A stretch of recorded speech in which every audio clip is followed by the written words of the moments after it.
Hi guys, welcome back to this channel. On today's video, I'm gonna show you how to change the language settings in CapCut apps. Okay, so first, of course, you need to open the CapCut apps.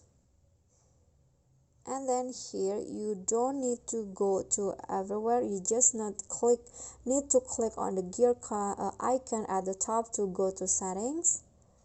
And then here, you'll see there is app language option at the top.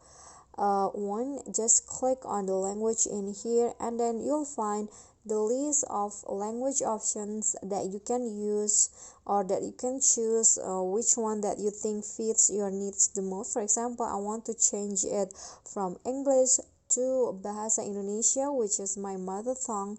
Just click on that and then click on done, and after that the CapCut has been changed into Bahasa Indonesia.